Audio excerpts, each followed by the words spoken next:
Before we do, let's get into the Roto World player news. Oh, yeah, let's do that. Because we had some news at the top of the morning. Will Levis is in line to start against the Falcons. Yeah. Clap it up for that, too, now. That is from Pro Football Talk. Start your Falcons defense in fantasy, baby. There we go. Let's go. I'm not convinced he's better than Desmond. That Desmond Ritter's better than him. You'll be convinced after Sunday. How about you'll be convinced then? I'm happy to know. I'm happy to know that on Sunday, the best quarterback standing in the state of Tennessee will be Desmond Ritter. Pretty happy about that. Way to go. Honestly, it might be Taylor Heineke, if we're having an honest conversation. Well, Taylor Heineke's on the bench, Connor, so I don't know if you can be the best when you're on that pine. I mean, Ryan Tannehill will also be on the bench. But he's hurt. Yeah, Taylor Heineke's there, fully healthy, strong honestly, as an ox. Honestly, Milton might be better than all of them. So, I mean, I'm just saying. I mean, whatever. No. We'll see. What are you expecting from Levis, Connor? I think they'll do everything they can to protect him with the run game. And that's not even an insult. It's a guy, he's a developmental player. I'm glad he's playing because, he's somebody who, needs to get on the field. He needs more reps. And I think when you look, I don't know. I'm just going to keep going right here. So. Anyway, there's a screenshot for views of you just NBA opening night. Yeah. I tried to power through it, but yeah. How long is it going to last? Yeah, I tried to power through it. Andrew Wiggins? My Will Levis scouting report mixed with Golden State Warriors turned into quite the brain mashed potatoes. Wemby does debut. So yeah, exactly. Very exciting. We'll get that in Seg 3. Look, Atlanta are 3-point favorites in Tennessee, so that's what the market thinks of Will Levis. But I think it's going to be, similar to what the Titans did last year in Malik Willis' starts against Kansas City, against Houston, where it's the Derrick Henry show, where Derrick Henry is effectively the quarterback of the team. So we'll see what Levis can do in the situations where he has to throw. But I expect it's going to be a heavy run game. I'll say this, too. I'm curious to see if Will Levis, from a pure fantasy perspective, and we're talking deep leagues, dynasty, maybe super flex. I know in our super flex he was picked up as soon as this report came out. I think he will run in the red zone. That was something, he was a power runner in college, and I think when all else fails and the game is moving too fast for him, he will use his legs in the red zone. So if we're looking for anything in fantasy, that would be the hope. He's also got a cannon of an Big arm. They'll take some shots. They'll take some shots deep just to, if nothing else, to try to open it up for the run game. There are rumors on the internet, and this isn't surprising, with Kevin Byard being traded, that, hey, maybe the Titans are 2-4. Maybe they are in fire sale mode. So maybe this Sunday, in addition to being like the smart thing for Will Levis to try to protect him, but maybe it's also a showcase for Derrick Henry. As we're a week away from the NFL trade deadline. So you could see a heavy dose of him against the Falcons. You figure A.J. Terrell is going to see a decent amount of DeAndre Hopkins in this one. I'll just say this in general. I am rooting for Will Levis. I am really rooting for Will Levis. And I think all of us should root for Will Levis. All of us and all of us watching out there in fantasy football land. And I'll tell you why. He's one of us. He's one of us. He play fantasy? He plays fantasy. Right. I talked to him in May. Roll the tape. I'm here with Tennessee Titans rookie quarterback Will Levis, and I was just asking you off camera for a second, do you play fantasy football? And you said, yes, sir, I do. I've been playing for probably 12 years now. All right. Yeah. We don't play for anything, just for fun, but, one league in particular that's been going for a strong 9 years in a row now. We try to make the loser do something every year. We don't always get them to do it, but it's always fun. Have you ever finished last? Never. No, okay, no. Well, that's good. What's the last loser punishment you guys did in the league? We still didn't get him to do it, but we had to make him eat a whole pack, I think a dozen uncooked hot dogs, go on Instagram Live and eat them in front of everybody. Yeah. So we felt like that was a good one, but he didn't man up and do it. Yeah, he didn't do it. That's upsetting. I'm just going to, listen, dude, all right, it's outrageous. Yeah. All right. Yeah, Will Levis is one of us, and he's in a crappy league because the losers don't follow up on their punishments. But anyway, Will Levis is one of us. I am rooting for Will Levis to go out there. If Tyson Bagent can win his first game, there's no reason why Will Levis can't win his. Yeah, they won't win, but I'll say this. I will say this. Regardless of what Will Levis does, no matter how you felt about him coming in as a rookie, he's a rookie starting his first game, and that's the same for every guy who gets into the lineup. It's his first start against Atlanta, who has a top 3 defense overall in the league. So just take that into consideration. It'll be one start. Games in Tennessee. They've had 2 weeks to prepare for this team. They made Sam Howell look like a future Hall of Famer, the future Hall of Famer that he is. Look, the Falcons, all jokes aside against Lawrence, the Falcons legitimately have a good defense. I'm with you there. But I don't know.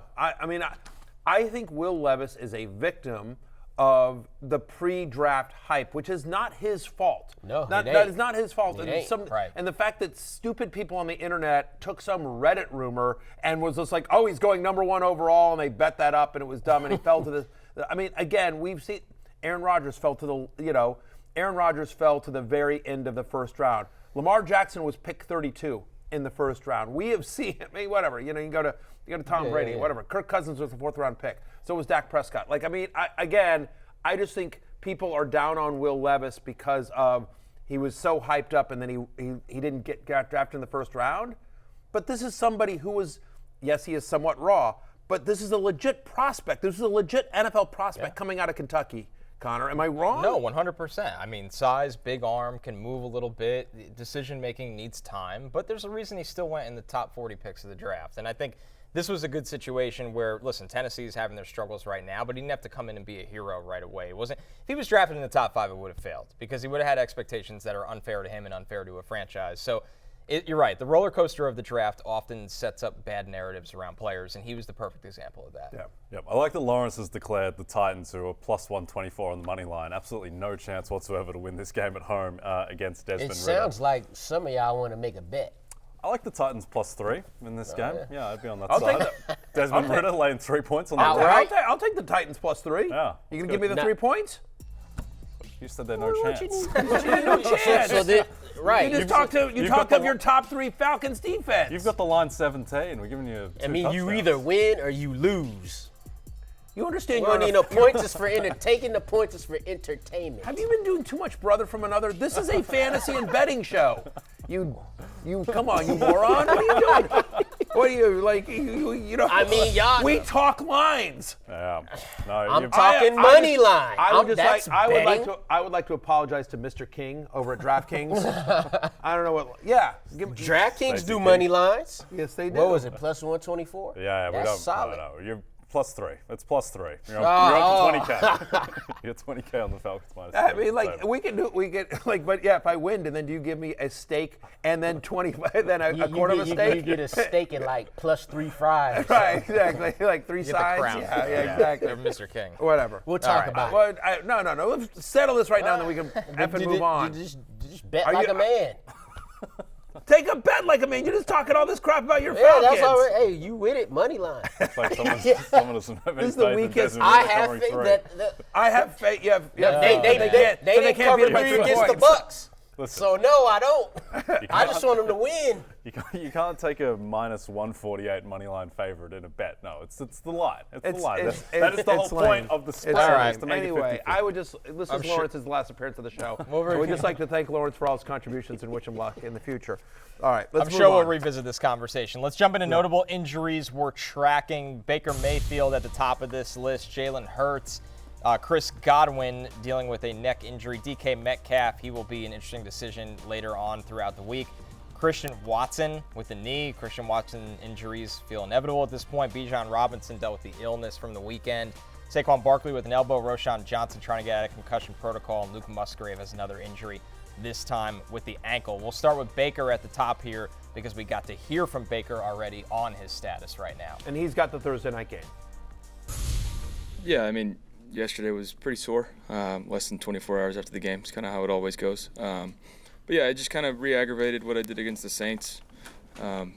So then nothing too bad. Just pain tolerance and move on.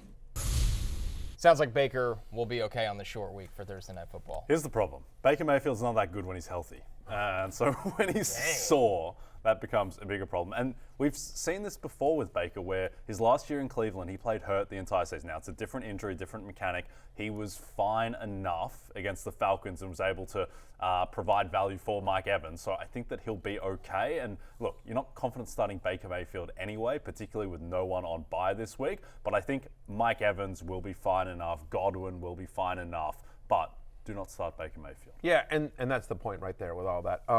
The last thing I just want to point out there is Bijan Robinson. He's expected to practice today. Bijan Robinson, by the way, has never missed a practice. Now, he missed a game last week, but he's never missed a practice. So Lawrence is our resident Atlanta Falcons staunch defender. Just my only question about Bijan Robinson to you is, what the hell? What the hell, dude? I'm on the way back from Philly when we was drinking them Dollaritas, and Yes, I'm sir. watching the game, and I'm like, where the hell's Bijan Robinson at? I'm seeing Cordero Patterson do his thing, Tyler, but then Bijan Robinson comes in sometime in the third quarter to just, say hi. I think he played 3 plays or something like that. 10 snaps, 1 carry. 10 snaps, 1 carry. And then they put him in during crunch time, and I'm like, if he ain't feeling well, why he even dressing out, let alone playing? So I think they have something, they have to answer to the league with that or something like that. The league is investigating. So now it's funny, right? Because now he's practicing, and it's like, oh, he's good. He's practicing today. Just to let you guys know, Bijan's practicing today. Well, you didn't let us know anything about this last week, so it'll be interesting. But with him practicing, it appears that, he'll be good to go. So we'll see how that Titans goes. have the 25th worst run defense over the last 4 weeks as well. Bijan's going to have a big game. What's your theory on Bijan, what happened on Sunday, Connor? Because I've never really seen that someone comes in with no injury designation, plays as little as he does, but then also plays in crunch time for a snap. Do you think he was just supposed to be used as a decoy on certain plays? Or It is very weird. Number one, you have to report injury status, which is why there's an investigation. So I would be really surprised if the Falcons were trying to get around that. So it could have been something that truly popped up in the morning. Sometimes you wake up and you just feel awful, and we've seen guys miss practices this year on NFL injury reports with illness all year. He said in the press conference, or I saw some quote that where just basically it started Saturday night, that he woke, Saturday night, whether it was food poisoning or whatever, just wasn't feeling well. But again, why does the guy dress? Why does there not be why do you not add him to the injury report as even probable? Even if you just say there's why is he playing or a snap with questionable. the game on the line? If he's got a migraine, he can't see. It's That very was strange. probably the most confusing part, because once we got past that he wasn't playing, to see him in there with the game on the line was like, okay. The other sneaky thing with Bijan, and this hasn't really been that prominent, but past couple of weeks before this game, he was complaining about being sore and working through it. So I just don't think he's physically in a great spot at the moment. Presumably it will turn for him at some point and he'll get right. But yeah, he's not someone that you're you're starting him because he's Bijan Robinson, but I wouldn't expect a massive game against the Titans. The biggest takeaway here is it's all Lawrence's fault. All right. Probably. Let's move on.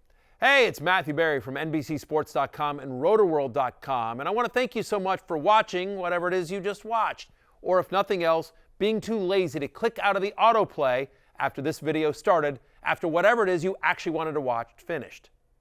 But now that you're here, I'd like to take a moment here to ask you respectfully now, okay? I'm asking you respectfully to subscribe to the NFL on NBC YouTube channel. You'll get the latest RotoWorld fantasy news headlines, all sorts of great shows, including my own Fantasy Football Happy Hour. So go subscribe now. Again, I'm asking respectfully.